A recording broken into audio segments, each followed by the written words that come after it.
Hello and welcome to the Options Millionaire community. I'm Andrew. Today we're going to be talking about the third criteria of my system. This is the fourth video in the series, and if you haven't already seen them, I encourage you to go back and look at the first three videos. The first video is a general breakdown of all three. The second video is the breakdown video for the first criteria, and the third video is the breakdown for the second criteria. Watching those first will give you a good base on which to build for this one.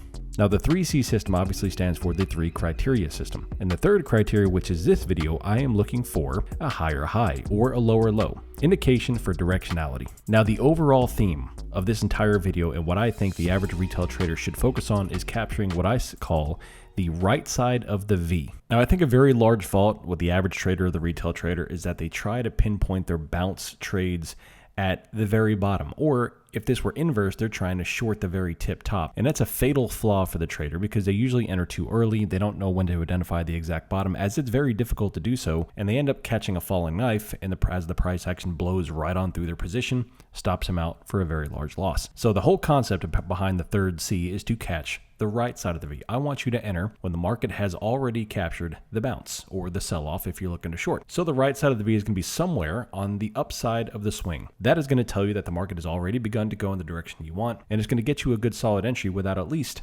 catching the falling knife. So understanding this concept, we could begin to discuss the intricacies of the third criteria. So to get started with the conversation, I want to take a look at an example here from March 23rd, 2026. Now, this is a fantastic setup because it really highlights the outlier volume inflow. And we see the first criteria come in right here on this candle. We see the obvious bottom wicks, and then we see the formation of the accumulation phase. Now, if you don't already know, price action works in four main phases as highlighted by Anna Coling in the Complete Guide to Volume Price Analysis. In this book, I highly encourage you to go pick up a copy. The first phase is markdown. Second phase is accumulation. Third phase is markup. Fourth phase is distribution. So when I see a three criteria setup begin, I don't immediately assume that we are going to start breaking back out. It's very rare for price action to drop one touch and then V recover without some sort of consolidation phase down in this area. So with knowing that, when I see this first criteria form, and then a second criteria, which is a major buyer's wick, and I begin to look for the third criteria, I'm going to assume that very fact, that they're going to put in an accumulation phase. So my goal is to really determine where they are putting in that accumulation phase at. We obviously have a high and a low here beginning to form in this little micro scale. So my goal is when they begin to breach outside of this little consolidation zone and put in higher highs, I am looking for the upswing to enter the price action.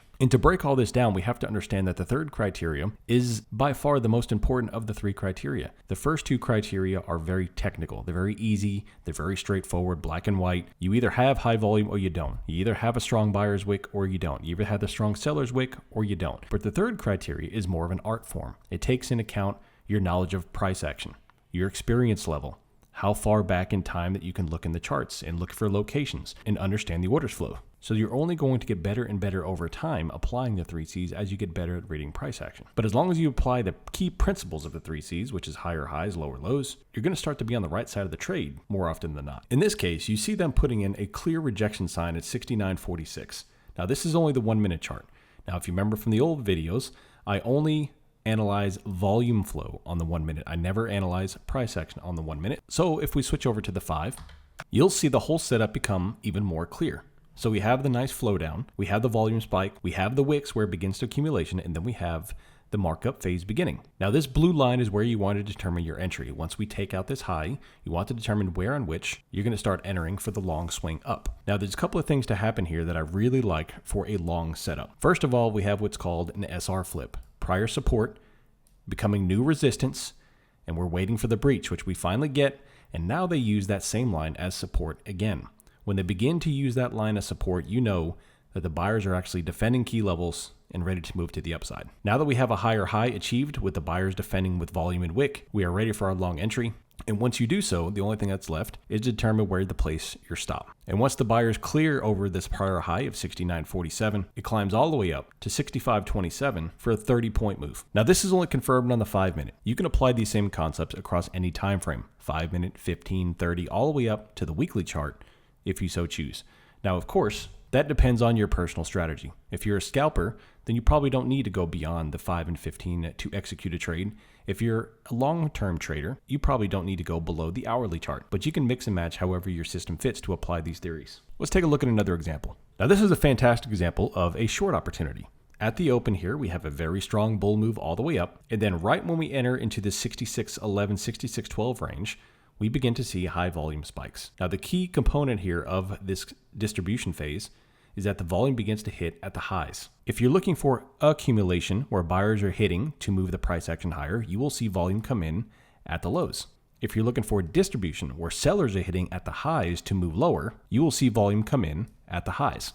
And that's exactly what happens here. The price action moves up aggressively out of the accumulation zone into the markup phase, into the distribution phase, and we begin to see high volume spikes at the highs. That's our first indication that we've hit a supply zone. If we look at the price action wicks, they begin to put in highs pretty much at the same areas, with the highest amount of volume spike occurring here at the 859 candle.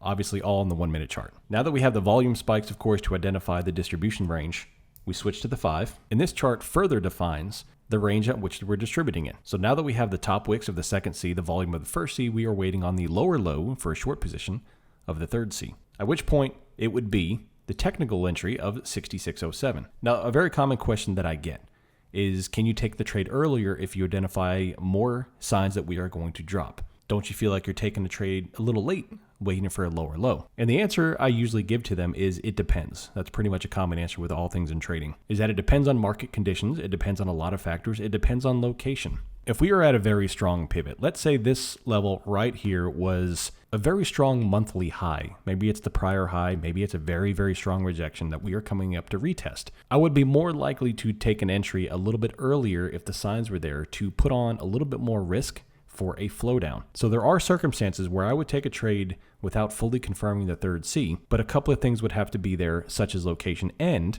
by principle, my position sizing would have to come down. Anytime I don't have full confirmation and I want to take a little bit more speculation, I have to pull the risk back through position sizing. Position sizing has to come down. Furthermore, if I get what I call a liquidity sweep, I'd be more likely to take a short entry a little bit sooner to capture a little bit more gain. Now, what does a liquidity sweep look like? A liquidity sweep looks like when a price action is very stagnant in consolidation, and then all of a sudden we have a quick green move up with an immediate destruction of the candle in the form of a top wick.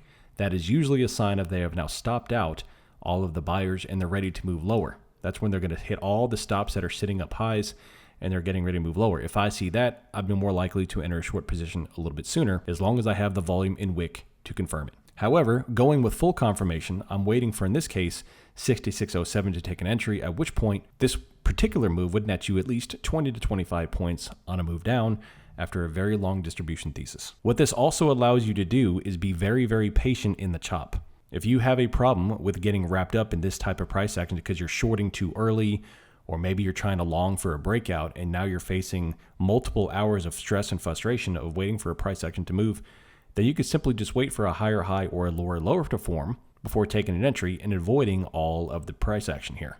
And then, of course, if you're trading options, you'll avoid the theta decay. Now, the high volume flows don't necessarily tell you that there's going to be a complete on reversal. So I know up until this point, we're talking about price action flowing down and then catching a big bounce to the upside if you're longing, but they could just mean that price action is just hit its spot and in which it's no longer moving in that direction. If you look at this example here, we have a nice little flow down here when the session begins that moves from 68.08 to 67.64 for about 40 plus points.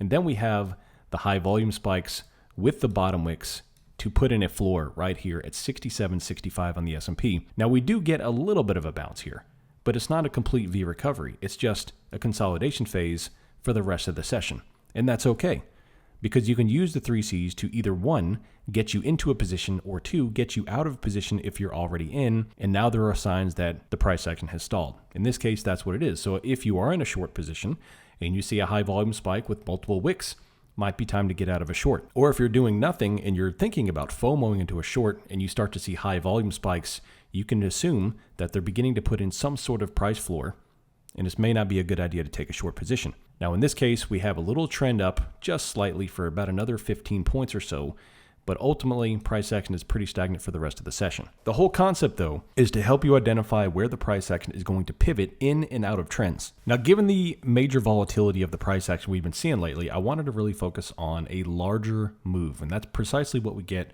on a chart like this. And you see price action moves down aggressively from 70.16 all the way down into 69.22 for about 100 points. And that's a very, very large move for the S&P, especially for day traders. And as price action moves down, the average retail trader is thinking, all right, when do I long? Do I need to short? Is it too late to short? Am I going to get bounced, etc., etc.? But again, I always focus on my first indication down here, which is going to be the volume. I'm going to be watching the volume closely to determine, is the price action ready to roll over? Is the price action going to continue down, or is it going to bounce? Now, as this price action rolls over, of course, we get a volume spike here at the 9 o'clock candle, and it does result in a bottom wick. But what it does not do is give you a higher high. In this case, not only do we not get a higher high, we don't even attack the high of the prior candle, which is 69.92 and point change, give or take. We just continue to flow down. So that tells you how aggressive the sellers are in this case. A failure of a 3C setup is a strong indication of continuation. So as price action moves lower, if you have a setup begin to form, which volume in a wick, and then it quickly rolls over and puts in a new low, that is a very strong indication that the sellers are going to hang on here for an extended period of time. Now, when this happens, I have to reset that volume spike and look for the next volume spike, at which point it begins to occur down here a couple points lower. So we flow down from 86 down into 63 for another 20 points. And as price action begins to fall, the high volumes begins to hit. And that's your first clue that we may be hitting a support area. So after the engulfing red candles here, we start to get the volume spikes on this candle, another one on this candle, and then we start to see the buyers finally start to hit. Now we quickly put in a little bit of a consolidation range, which is here. And that is our accumulation range that we talked about earlier. This 5-minute doji pretty much identifies the high side, which is going to be about 69.40. And then we have the low side here of 69.20 as price action comes along. And then we have the engulfing green candle after all the volume. And then once it closes over the 69.40, we have the right side of the V concept. And price action goes from 69.41 up to 69.70 for about 30 points. Now there's two ways to go about looking at this application. If you're not in a short position and you're waiting to long, that is your application. If you're in a short position and you're waiting to get out, a long 3C indication is an indication to get out of a short position. But the key being is if you see these signs set up in a trend, there's a strong correlation that the price action is getting ready to either stall or reverse back the other direction. Volume, wick, and a higher high in this case, or a lower low on a short. And before we wrap up this conversation, I want to highlight something that is very easy to do, but something unfortunately that is quite forgotten by the average trader is location. Location of historical price action is a great determination of where the market could bounce or reject, especially if that prior pivot is extremely aggressive. The larger the volume and wick of a prior bounce or rejection, the higher the probability that the price action in the future is going to respect that level. So the easy stuff that you can do, whether it be you do it on before the week opens on Sunday night or before every morning in the session, is to go back on higher time frames. Start out on the daily or the weekly and simply just gauge where the market tends to bounce and reject in a given environment. So obviously we have some rejections here. This is the long-term 6-month range we've been dealing with. And then we have these bottom wicks that occur in the prior areas here. Prior top wick, new bottom wicks. And now, of course, we have this broken down range now. And already, just plotting by these few levels, I can kind of see a pattern that's forming here. Now, the first thing of which is we have an SR flip, a support resistance flip that we talked about earlier. Prior resistances, new supports, and then now we've broken through it. We have been using that prior support as a new resistance again, which is an indication of a continuation to the downside. But the point is that some of the low-hanging fruit that can really get you an edge is to do stuff that other traders aren't doing, which is the easy stuff, which is going back and plotting historical pivots. And you can see how this market has loved to play off these pivots. You could have longed off these levels and made a tremendous amount of money, or shorted off the highs and made a tremendous amount of money. And if you take this concept and apply it to multiple time frames all the way down to the 15-minute, and all you have to do is look left, plot levels such as the prior day high and low, the current week high low, the last week's high low, etc., etc. Any kind of aggressive bounces that have very strong wicks with a lot of volume will tell you there's a tremendous amount of liquidity sitting at that area, and you can exploit that through your positioning. That will also help you identify when you can play the 3Cs more aggressively or a little bit more conservatively to gain some profit or clean up a lot of entries. This setup right here was a fantastic example of doing just that. The bounce from October 12th netted you an incredible bounce on November 21st. After 4 retests in this area, it holds it, closes over. We get a 3C indication with volume, with wicks, and a higher high here at 6,700, and that would have netted you at least 300 points, if not more, on your swing trade positions. The combination of the 3C system with a little bit of due diligence on looking left on your chart to plot historical levels in my opinion, will be a game changer for the average trader, and it's quite simple. It's not easy, but it's simple. It doesn't require incredible amount of indicators. All it requires is a little bit of astuteness, understanding of price action, and a little due diligence on plotting some levels. I hope you enjoyed not only this video, but the entire 3Cs system. If you have any other questions, please come over and join the Options Millionaire Discord and shoot me a question anytime you like. The link is down in the description of the video. You can head over to www.theoptionsmillionaire.com to sign up. If you're looking for a prop firm to test these strategies with, I recommend TakeProfitTrader. It's my favorite prop firm right now that I'm using. You can use code OMTPT to get 40% off plus a free funded account upon activation. If you want to develop a mental edge in trading, I recommend you go over to Spotify and check out the Making Millionaires podcast. It's a free podcast that goes into the mental psychology of trading and other financial instruments as well. Appreciate you taking the time to watch this video. Until next time, this has been Andrew with the Options Millionaire server, and I'm out. See ya.